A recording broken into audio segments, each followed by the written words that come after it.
Governor BAE is in the house.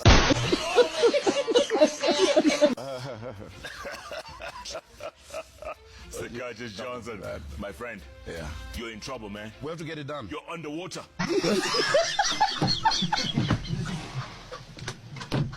You're under siege. I mean, you can say anything. You're very nice with phrases. But I'm the phrase guy. we must get what needs to be done. We must make painful decisions. And everybody must do their part. Na kuambia ni Bulanda hawezi kujua tangu Jeff Koinange arudishwe kwa hii dunia amekuwa sauti ya ground. Kama unajua tuko kwa serikali na ufanyie watu kazi, ukiitwa tu Citizen kwenda interview usiende. Kwa sababu jana Sakaja Johnson amekuwa pale Citizen, wakamuuliza tu mambo ya juzi ya mafuriko, wakamuuliza tunaelekea Singapore ama tunaingia Singapore. Bulanda, hebu sikizeni hapa Jeff Koinange venye anapeleka nani Sakaja Bulanda, hebu ona. Are we heading to Singapore or are we heading to Singapore?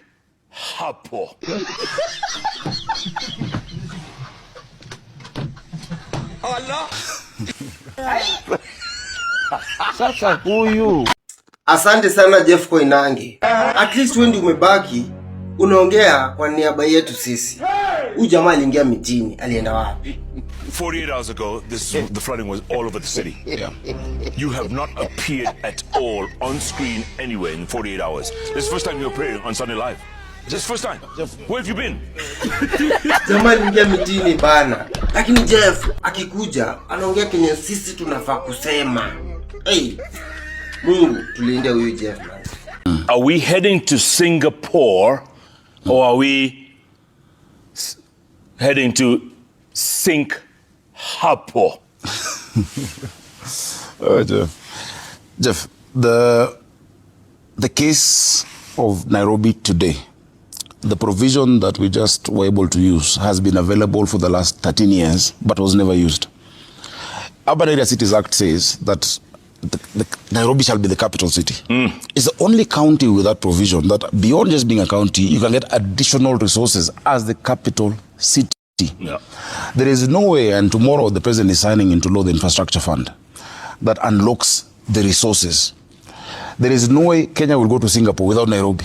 Yeah. You know, we're sorting out the drainage. We have to sort it out. Yeah. We have to sort out roads. Yeah. Sewage, and I'll give you an example. Under this arrangement, I have 9 billion for a new treatment plant in Kariobangi. You know, the capacity there has been 30,000 cubic meters.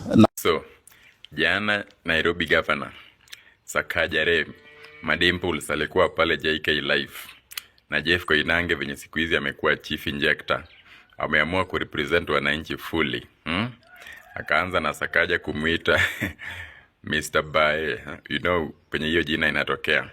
Na akamuuliza Sakaja kwamba hii Nairobi ndio ile ya Singapore ama Sink hapo. Unakumbuka the trending word in Twitter, Sink hapo, from the word Singapore. Na akamuuliza if he wish to resign. Because in Japan, a situation like that ikifanyika in Japan, the head of that county should resign. Na akamuuliza kama if it's sure he can beat Babu Wino in the 2027 gubernatorial race.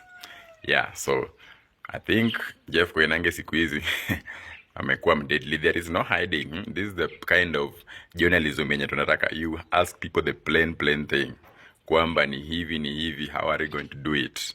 Yes. Lakini Sakaja aliona moto uzuri ni kama alikuja kama prepared na hakuwa na emotions mingi. Less than 10 billion. Okay, she's asking, when are you resigning? I'm not.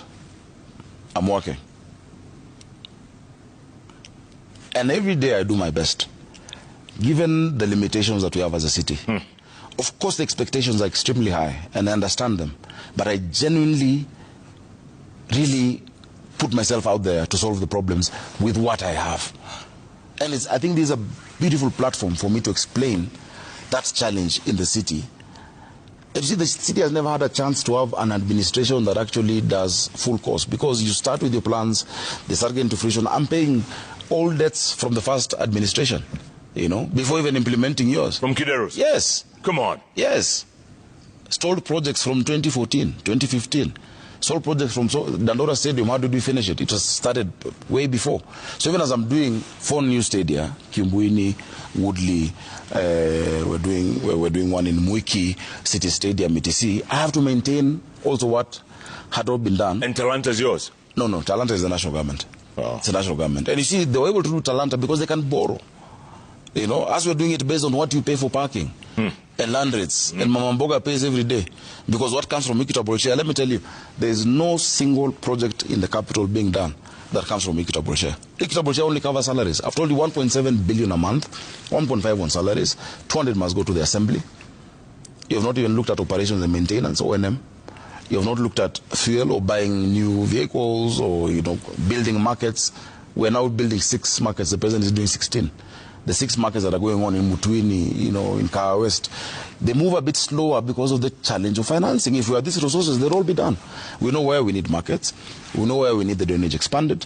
We know where we need more schools. We know where we need stadia, but we need to finance it. All right, just as a follow-up to this question from Okech, you say you're not resigning. You'll continue to work. But I'm curious, how do you feel when you hear that 27 people died in Nairobi? Terrible. In what capital city a body is being collected from Uhuru Park? You talked about the money that Mama Mboga is paying. People are paying for parking in Nairobi. Yeah. So they are paying money to the county government. Yeah. So when people go to work, report to work, and they cannot return to their homes safely, you know, what kind of capital city is that? That's exactly my position, which is exactly why we must look at the financing of the capital, because even what is being paid is not enough, and many more are not paying. I told you, from 250,000 parcels of land, only 50,000 have accounts on Nairobi Pay. So, and those are people who are well-to-do, and the burden of the city is being carried on the shoulders of Mama Mboga. So go after them. When you've tried, you saw us, even with the Freemasons building ETC, and, you know, they go around and you want to auction them, people go to court. The legal framework that requires those regulations has not been implemented. And that is what we're pushing for. I've pushed for it at the summit, that is shared by the president. At the IBEC, I've pushed for it. I've even given the draft to the minister involved, but it's not been gazetted. Because there's no magic solution that you'll have for the city unless you finance those interventions. You can't. So in that, what is being paid comes up to the entire 13.8 billion. In your county, do you feel a sense of responsibility for what you just talked about? The loss of life, the loss of property. Do you feel a sense of responsibility? Of course, Jeff. In as much as a lot of this goes into decades of, you know, issues of planning, you know, the city really was built on a swamp, you know. But I'm the one who's in charge now. Yeah. And in as much as the many of these roads, waterways are not even under the county government, which is why we've now come together with the national government and said, look, let's solve this. Let's not just point blame. Let's get the professionals who we have, engineers, planners, you know, the architects, etc., to say, look, what is a lasting solution? Of course, what we costed last year was too much for the county, you know, 25 billion.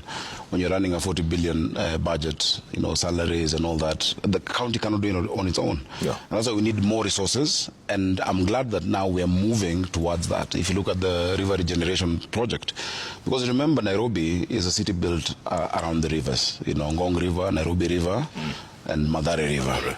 If you look at the 1928 master plan of Nairobi, actually, the